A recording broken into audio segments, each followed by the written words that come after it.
Assalamualaikum warahmatullahi wabarakatuh. Saya Nur Anissa, kami dari kelompok 6 akan menyampaikan sebuah berita yang diambil dari liputan berita VOA yang mengatakan bahwa penggunaan pestisida di kalangan petani kian memprihatinkan.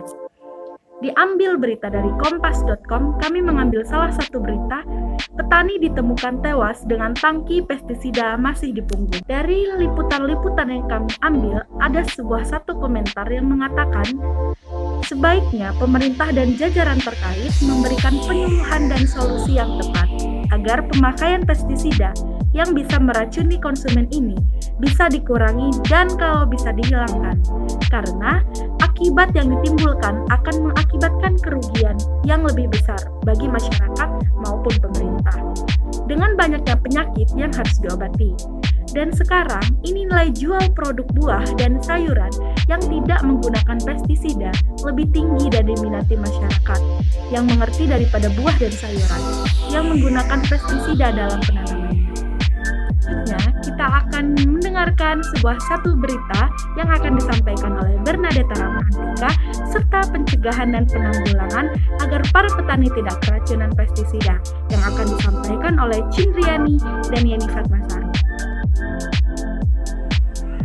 Salah satu berita pernah mengunggah suatu kejadian petani ditemukan tewas dengan tangki pestisida di punggung pada tanggal 8 Februari 2017.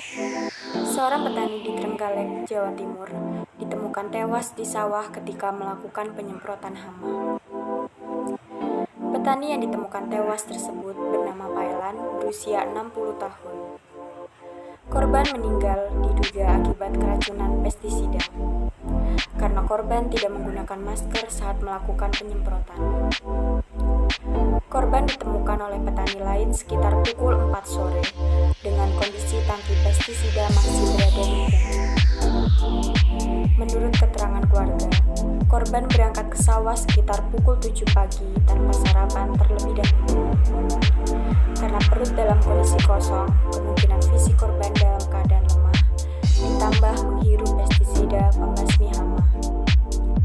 Hingga akhirnya korban diketahui meninggal dunia dan juga tanpa dilengkapi masker pengaman pernafasan.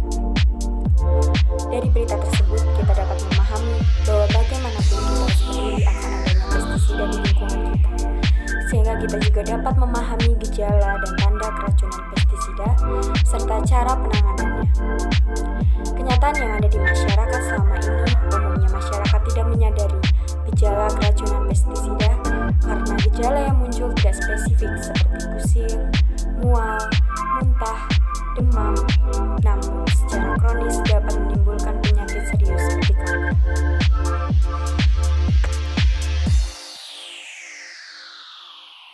Pestisida dapat memberikan dampak bagi tubuh berupa keracunan. Tanda-tanda umum keracunan biasanya adalah mual, muntah, berkeringat, putih mata sama muncul, sakit kepala, badan lemah, dan lainnya. Seluruh pestisida yang meracuni tubuh memiliki efek umum tersebut, namun tingkat keparahannya bergantung pada formula pestisida, konsentrasi, tingkat toksisitas, dan bagaimana perjalanan pestisida di dalam tubuh. Pertolongan pertama merupakan penggunaan keterampilan dan pengetahuan mengobati keracunan atau cedera. Sebelum ditangani oleh petugas medis, pertolongan pertama memiliki 3 tujuan, yaitu menyelamatkan kehidupan, mencegah kondisi lebih parah, dan mempercepat kesembuhan. Keracunan pada langkah-langkah ini memiliki pertolongan pertama, yaitu meminta bantuan medis, pindahkan korban di tempat aman yang sejuk dan terbuka, tempatkan korban pada posisi yang nyaman dengan duduk atau berbaring, lepaskan pakaian yang terkontaminasi dan bebaskan korban dari hal-hal yang menyempit, misalkan kancing baju. Aliri kulit yang terkontaminasi dengan air, selimuti korban dengan selimut, benda sejenis atau untuk menjaga badannya tetap hangat namun tidak kepanasan. Jika korban menjadi tidak sadar, tempatkan korban pada posisi stabil dengan kepala di bawah dan lidah keluar, sehingga zat dari mulut bisa mengalir keluar. Jika pernapasan korban berhenti atau melemah, pastikan saluran pernapasan tidak tersumbat. Buka jalan napas dan mulailah lakukan pernapasan bantuan. Jika korban kejang, lepaskan seluruh pakaian dan tangani korban dengan lembut, bukan memaksa atau menahan. Jika kejang berhenti, tempatkan korban pada posisi stabil untuk melakukan pernapasan bantuan. Efek dari keracunan zat kimia tertentu dapat membuat suhu badan naik. Kondisi kecelakaan atau luka. Sebagian besar luka akibat dari luka bakar kimia atau pertolongan pertama harus diberikan secepat mungkin. Yang pertama, aliri daerah kulit yang terkena zat kimia dengan air bersih yang mengalir selama kurang lebih 10 menit. Lalu jika luka bakar yang terjadi cukup serius, segera panggil dokter. Jika mata yang terkena, cucilah mata dengan air bersih atau rendam permukaan mata dalam semangkuk air dingin dan meminta korban untuk berkedip. Alternatif lainnya adalah aliri mata dengan air bersih dari wadah. Saat terdapat luka bakar serius pada kulit, semakin cepat racun dibilas mengalir, semakin sedikit cedera yang muncul. Baik, saya akan melanjutkan bagaimana cara pencegahan agar petani tidak keracunan pestisida. Upaya pencegahan pengendalian. Pestisida berbahaya dan beracun bagi hama dan manusia. Kebanyakan pestisida akan menyebabkan kerugian jika tidak sengaja atau sengaja tertelan atau terpapar dalam kurun waktu yang lama. Resiko keracunan dapat dikurangi melalui penggunaan pestisida secara aman dan sehat, mulai dari tahap membeli, menyimpan, memakai, dan pembuangan wadah bekas pestisida. Identifikasi resiko.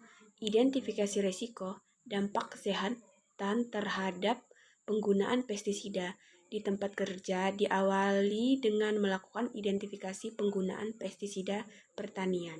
Seperti yang pertama, frekuensi dan jumlah penggunaan pestisida. Yang kedua, jenis dan toksisitas pestisida berdasarkan label pada kemasan pestisida. Seperti jenis pestisida, kegunaan, bahan aktif, tingkat bahaya, cara pakai, dan penanganan keracunan. Yang ketiga, tingkat pengetahuan, pemahaman, dan perilaku penggunaan pestisida. Upaya pencegahan dan pengendalian dampak kesehatan dari pajanan pestisida pada tempat kerja sektor pertanian, yaitu dengan menggunakan pestisida secara aman dan sehat. Selalu menyimpan pestisida pada kemasan asli dengan melampirkan label. Yang kedua, ikuti petunjuk penyimpanan yang terdapat pada label kemasan. Yang ketiga, pestisida harus disimpan di tempat kering, dingin, dan gelap. Hindari penyimpanan di tempat dengan temperatur suhu tinggi.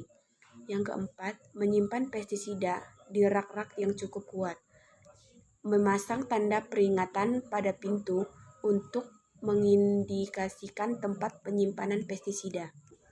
Hal yang perlu dilakukan sebelum menggunakan pestisida, sebaiknya telah mendapat pelatihan pestisida selama 10 hari sebelum tanaman dipanen. Ketika menyemprot, arahkan nozzle sedekat mungkin dengan tanaman. Lalu pastikan orang yang tidak terlibat dalam penyemprotan berada di tempat aman atau jauh dari kegiatan.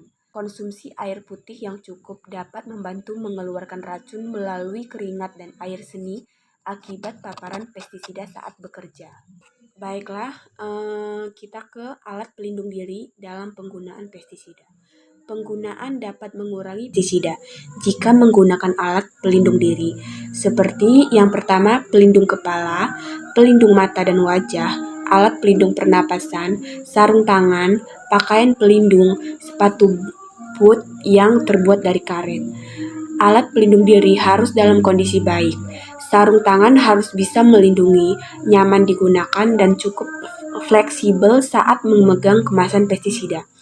Sarung tangan dan sepatu harus dicuci setelah pemakaian untuk menghindari kontaminasi. Pakaian digunakan harus tahan terhadap pestisida.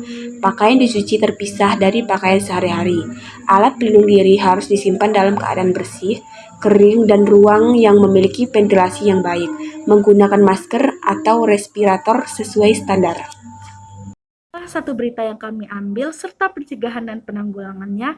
Semoga video ini bermanfaat. Wassalamualaikum warahmatullahi wabarakatuh.